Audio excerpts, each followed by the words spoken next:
નમસ્કાર, હું પ્રવીણ। ઘણી બાબતોમાં સરકારી આંકડા કે સરકારે રજૂ કરેલું ચિત્ર વાસ્તવિક સ્થિતિથી અલગ હોય છે, પરંતુ ગરીબીની સ્થિતિમાં જે આંકડાઓ સામે આવ્યા કે ગુજરાત ભલે વાઇબ્રન્ટ કહેવાય, પણ ગરીબી પણ વાઇબ્રન્ટ બની રહી છે। વિકાસ સાથે ગરીબીનો વિકાસ થઈ રહ્યો છે। આ ખુદ સરકારે સ્વીકારી।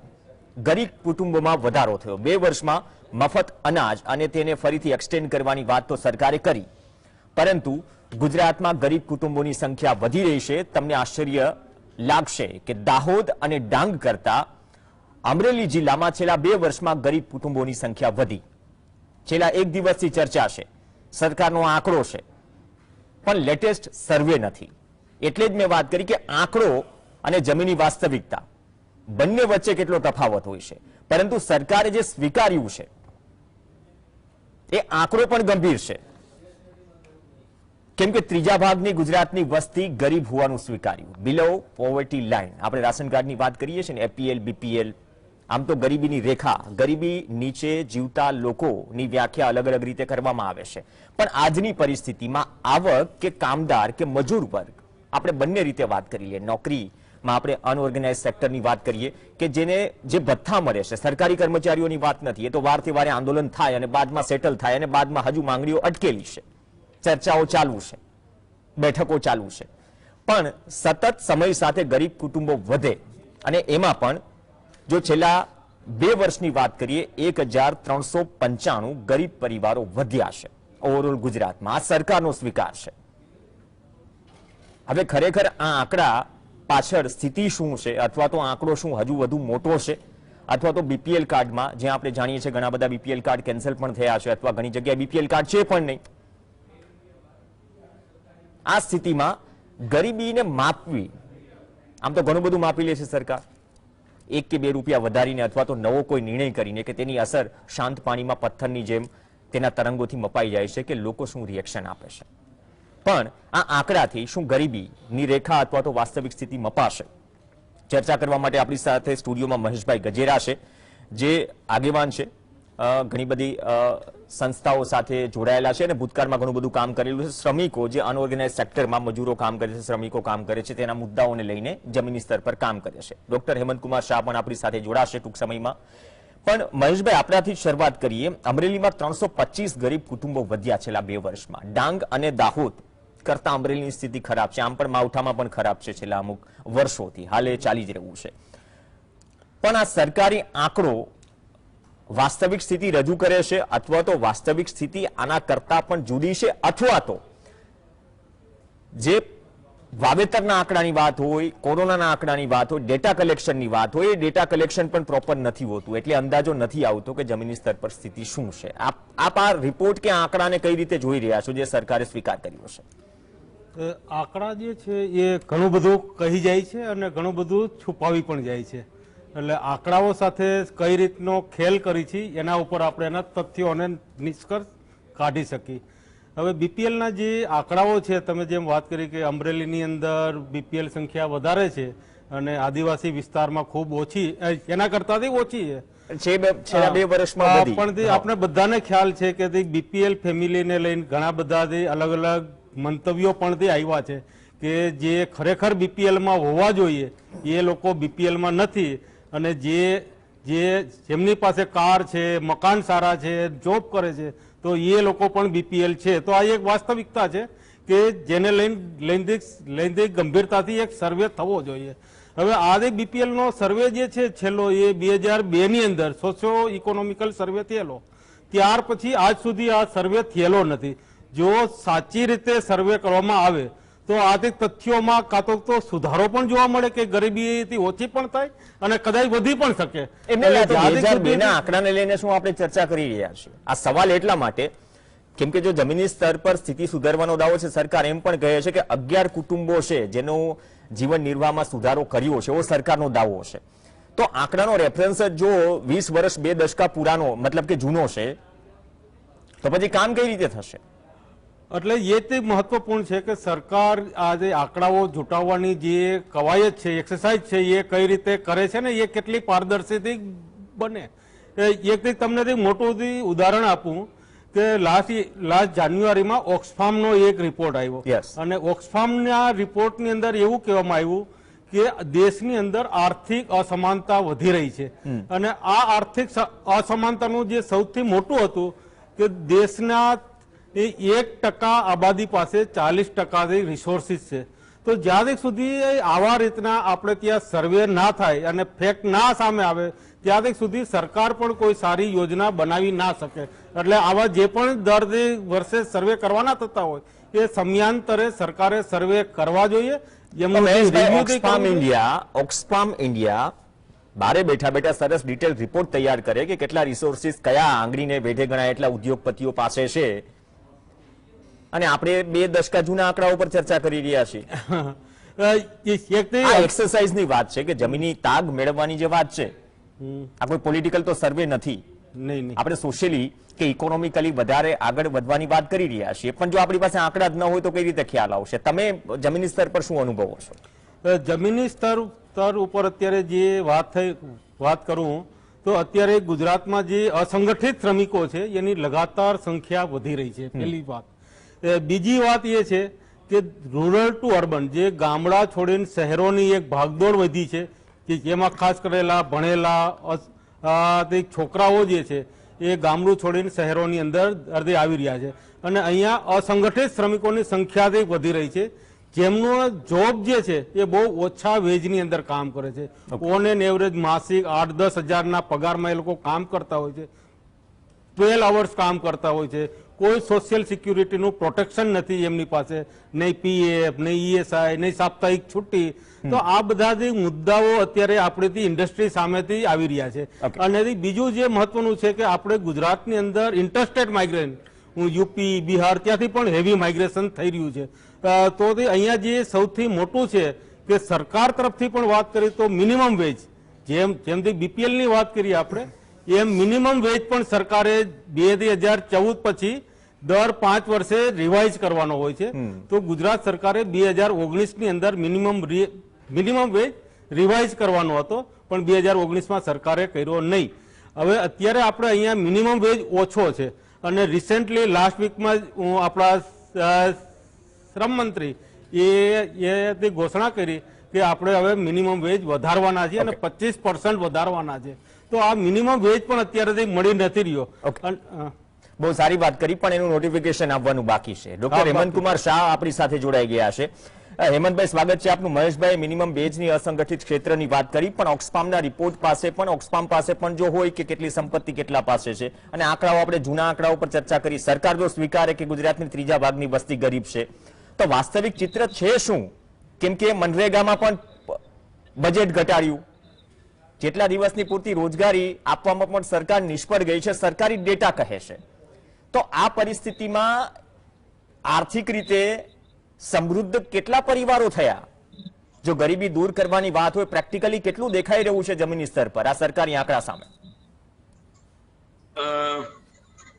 મારે જે કેટલાક મુદ્દા કહેવા છે આ સંદર્ભમાં એ હું ક્રમબદ્ધ કહું.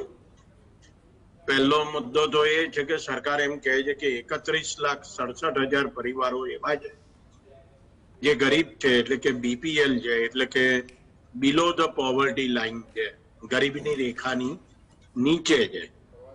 આવા પરિવારોની સંખ્યા 1998-99માં 26,19,000 હતી. હવે 26,19,000 થી વધીને 31,67,000 થઈ.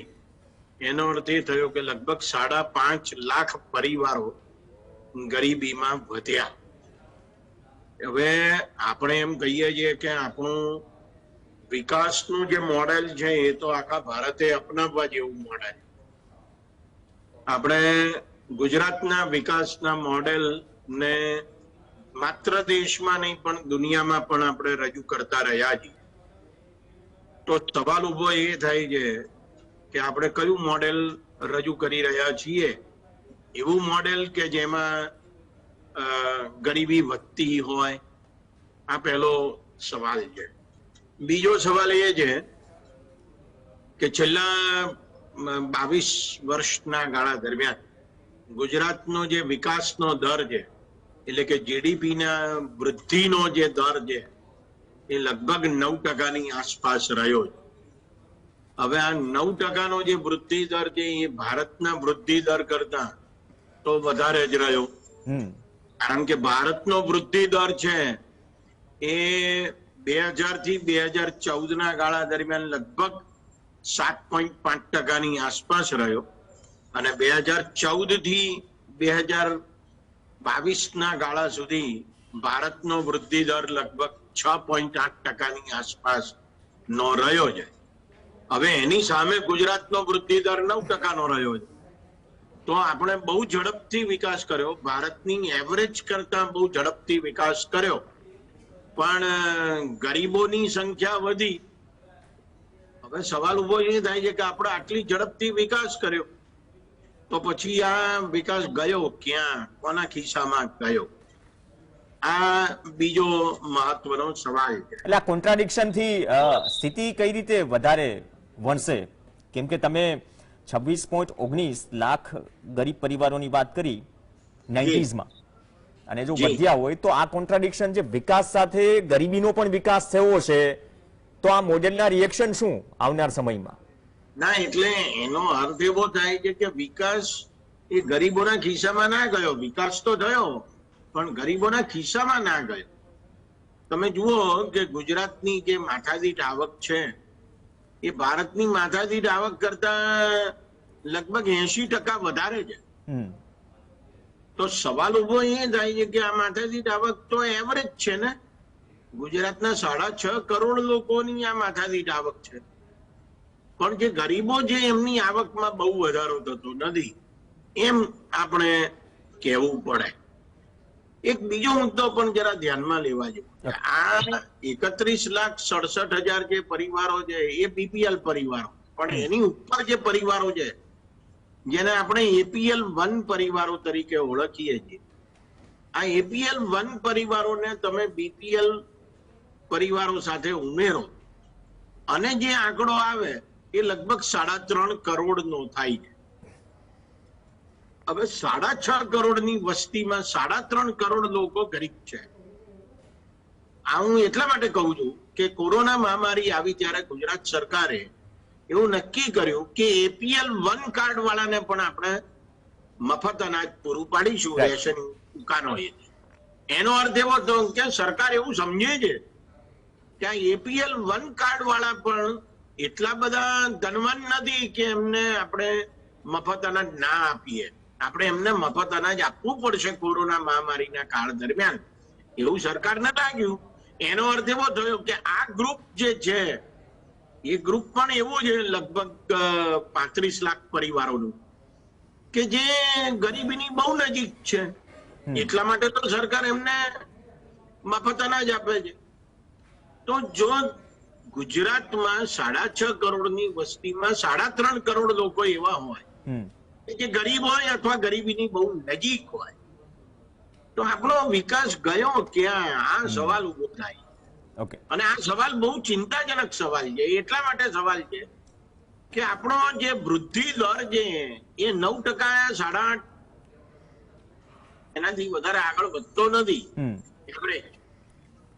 એ કેમ નથી વધતો? તો કે એટલા માટે નથી વધતો કે જે ગુજરાતના ગરીબો છે એમની કન્ઝમ્પશન કેપેસિટી, વપરાશની ક્ષમતા ઓછી થઈ ગઈ છે.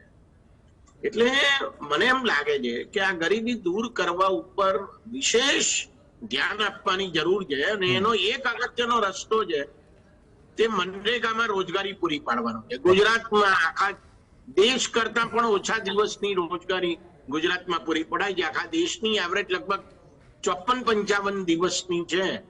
ગુજરાતમાં એ 50 દિવસ કરતા પણ ઓછી છે. જયારે કાયદો એમ કહે છે કે 100 દિવસની રોજગારી પૂરી પાડવી જોઈએ. જો ગ્રામ વિસ્તારોમાં 100 દિવસની રોજગારી પૂરી પાડવામાં આવે કે જે કાયદામાં લખેલું છે, તો મને 100% એવું લાગે છે કે ગરીબી દૂર કરવાનું બહુ આસાન થઈ જાય. આ 1 વર્ષમાં દૂર થઈ જાય એવી છે ગરીબી.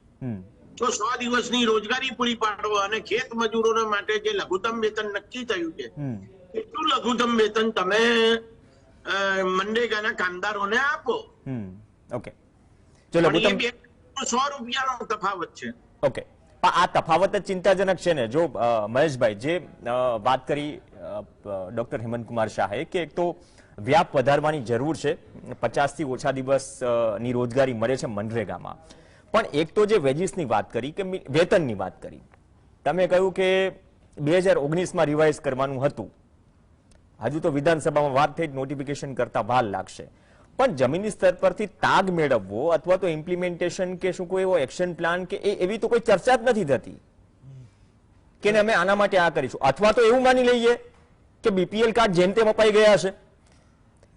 બે મુદ્દા છે, સિક્કાની બે બાજુ છે. યા તો આ આંકડાઓ ચિંતાજનક છે ને વધારે ચિંતાજનક છે જે આંકડાઓ દેખાતા નથી, અથવા તો બીપીએલ કાર્ડ પર સવાલ છે અને ગરીબી રેખા હજુ સુધી આપણે નક્કી નથી કરી શકતા વર્તમાન સમયમાં.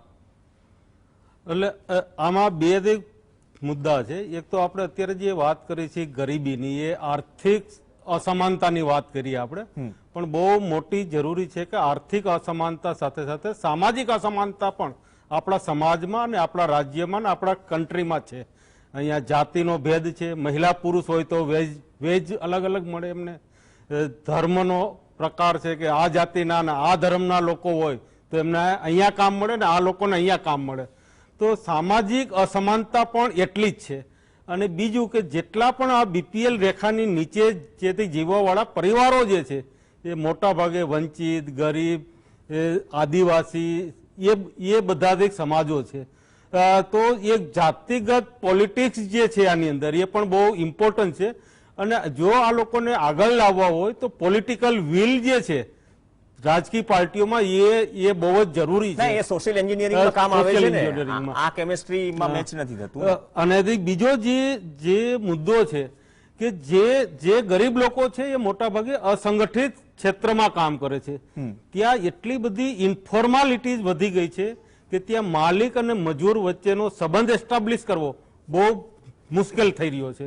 અત્યારે ઇમ્પોર્ટન્ટ જે નવી ટેકનોલોજી આવી રહી છે તો એની અંદર ઓલા, ઉબેર, સ્વિગી, હવે આનો માલિક કોણ છે, કોને શોધવો? કઈ પણ પ્રોબ્લેમ આવે જે વર્કરને, તો એ વર્કર પોતાની કમ્પ્લેન ક્યાં કરશે? તો આવી બધી જે ઇન્ફોર્માલિટી છે, આ જે પીસ રેટ, કોન્ટ્રાક્ટ બેઝ અને આઉટસોર્સ કરીને જેમાંથી જે મૂળ માલિક છે એ પોતાની જવાબદારીમાંથી છટકી રહ્યો છે. અને એના માટે જે આપણા કાયદાઓ હોવા જોઈએ એ કાયદા પણ સશક્ત નથી. અને બીજી વસ્તુ એ છે કે એમનું અમલીકરણ પણ બહુ પુઅર છે. તો આ ઇન્ફોર્માલિટી જ્યાં સુધી વધશે ત્યાં સુધી મજૂરો અને ગરીબોનું લગાતાર શોષણ છે એ વધતું જશે અને એમની આર્થિક જે સુખાકારી વધવી જોઈએ એ વધશે નહીં, પહેલી ચીજ. સેકન્ડ જે છે કે ઘણી જગ્યાએ એવું પણ જોવા મળે છે કે આપણે ત્યાં વેજ ઓછા છે પણ એમની સામે ફેસિલિટી જેમને રહેવાની વ્યવસ્થા, પીવાના પાણી, શૌચાલય, શિક્ષણ, સ્વાસ્થ્ય, તો જે મૂળભૂત એન્ટાઇટલમેન્ટ છે, મૂળભૂત સુવિધા છે એ પણ આજે આપણા વર્કસાઇટો ઉપર, ફેક્ટરીઓમાં અથવા તો કામના સ્થળે નથી મળી રહી. તો જેના કારણે મજૂરોને વધારે ખર્ચા કરવા પડે છે અને એની સામે એમની આવક બહુ ઓછી છે. એટલે જો ખરેખર સર્વે કરવામાં આવ્યા તો જ આપણે સાચા પિક્ચરનો ખ્યાલ નહીં પડે કે હકીકતમાં ગુજરાતમાં કેટલા લોકો બીપીએલમાં છે અને કેટલા બીપીએલ ઉપર છે. ઓકે, સમયનો અભાવ છે હેમંતભાઈ. એક ટૂંકમાં કહીએ કે બાબા આદમના વખતના ઘણી વખત ઘણી યોજનાઓ હોય, ઘણા કાયદામાં ફેરફાર પણ થયા, પણ આંકડાઓ પણ અથવા તો વાસ્તવિક સ્થિતિ પણ જો બાબા આદમના વખતના જમાનાના આંકડા ઉપર ચર્ચા આપણે કરવી પડે, જો સર્વે કરવાનો સમય ન હોય. આમ તો સરકારમાં ઘણું બધું આઉટસોર્સ થઈ રહ્યું છે નોકરીઓમાં, પણ ગરીબીનો મુદ્દો આઉટસોર્સ કરવામાં મુહૂર્ત ક્યારે શોધાશે? મેં પહેલા કહ્યું ને કે એવી કોઈ ચર્ચા નથી થતી કે એક થોડું પ્લાનિંગ હોય અથવા તો ઓન પેપર આવનાર સમયમાં શું કરશે એ મુદ્દે કોઈ એવો સખત કોઈ પ્લાન હોય, એવી કોઈ ચર્ચા હજુ સુધી થઈ નથી. જો 20 વર્ષના દાખલા આપણે ચર્ચા કરતા હોઈએ તો મને એમ લાગે છે કે સરકારે ગરીબી પર સીધો હુમલો કરવાની આવશ્યકતા છે.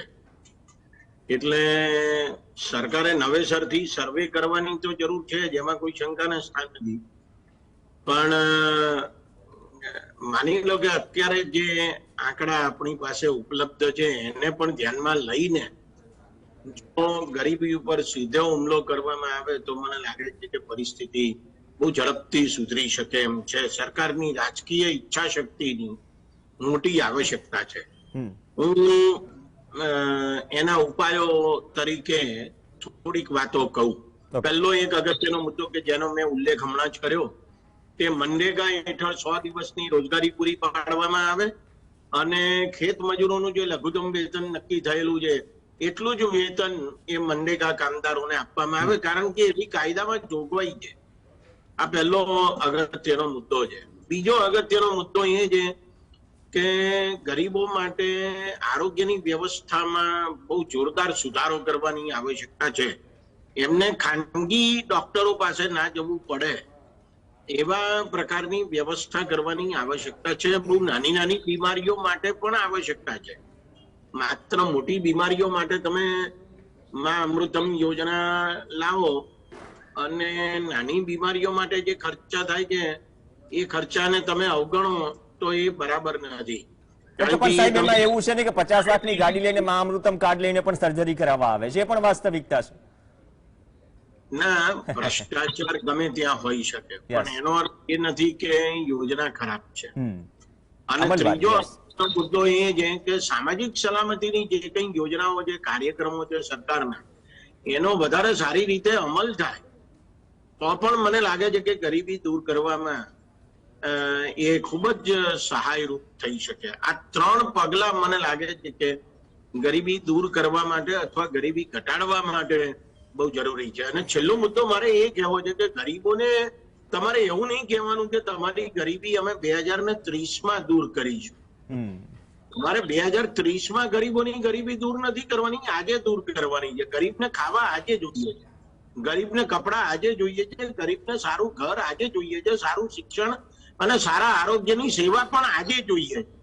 2030માં નથી જોઈતી, ત્યાં સુધી તો ગરીબ માણસ મરી જાય. એટલે તત્કાળ ગરીબી દૂર કરવાની જરૂર છે. અને એમાં બીજા અર્થશાસ્ત્રીઓ ગમે તે કહેતા હોય એની બહુ ચિંતા કરવાની જરૂર નથી.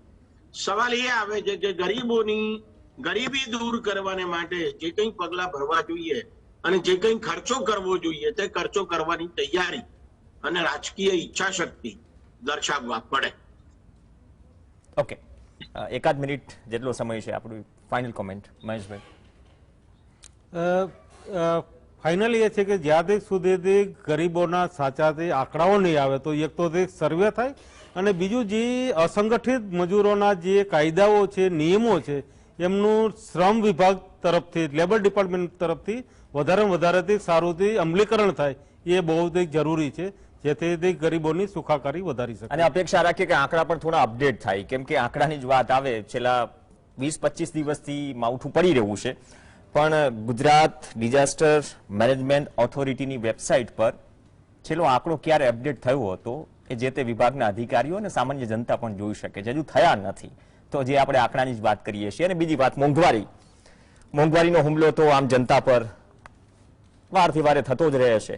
અપેક્ષા રાખીએ કે જે સજેશન્સ આવ્યા બંને એક્સપર્ટ્સ દ્વારા એ હુમલો થોડી ગરીબી પર પણ થાય, ન કે ગરીબો પર. આભાર હેમંત કુમાર શાહ અને મહેશભાઈ ગજેરા ચર્ચામાં જોડાયા. આ સાથે ચર્ચામાં હાલ બસ આટલું જ. નમસ્કાર.